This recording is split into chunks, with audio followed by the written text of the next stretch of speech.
ആരോഗ്യമുള്ള ഒരു വ്യക്തിക്ക് ഒരു മാസത്തിൽ ശരാശരി 1/2 ഇഞ്ച് വരെ മുടി നീട്ടം വെക്കും കേട്ടോ. ഒരു വർഷം കൊണ്ട് ഏതാണ്ട് 6 ഇഞ്ച് നീളം വയ്ക്കും.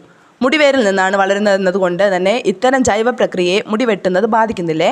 എന്നാൽ മുടിയുടെ ആരോഗ്യം നിലനിർത്തുന്നതിനും കാഴ്ചയ്ക്കും മുടി മുറിക്കേണ്ടത് അനിവാര്യമായിട്ടുള്ള ഒരു കാര്യം തന്നെയാണ്. മുടിയുടെ അറ്റം വിണ്ടു കീറുന്നത് തടയാൻ സഹായിക്കും. മുടിയുടെ സ്വാഭാവികമായുള്ള ഘടന നിലനിർത്താൻ സഹായിക്കും. മുടി വളരുന്നതിനനുസരിച്ച് മുടിയുടെ അറ്റം കനം കുറയാനും പെട്ടെന്ന് മുടി പൊട്ടിപ്പോകാനും വിണ്ടു കീറാനും സാധ്യതയുണ്ട്. അത് തടയാൻ മുടി ഇടവേളകളിൽ ഒരു ചെറിയ അളവിൽ മുറിക്കുന്നത് നല്ലതായിരിക്കും. അല്ലെങ്കിൽ ഇത് മുടിയുടെ ആരോഗ്യത്തെ ബാധിക്കുകയും കാഴ്ചയിൽ കനം കുറഞ്ഞതായി തോന്നിപ്പിക്കുകയും ചെയ്യും. കൂടാതെ മുടി ഇടവേളകളിൽ മുറിക്കുന്നത് മുടി കയറിയും ഇറങ്ങിയും വളരുന്നത് ഒഴിവാക്കാനും മുടി വൃത്തിയിൽ കിടക്കാനും സഹായിക്കും കേട്ടോ. അതുപോലെ തന്നെ മുടിയുടെ മൊത്തത്തിലുള്ള ആരോഗ്യം മെച്ചപ്പെടുത്താനും മുടി പൊട്ടുന്നത് ഒഴിവാക്കാനും മുടി വെട്ടുന്നത് നല്ലതായിരിക്കും.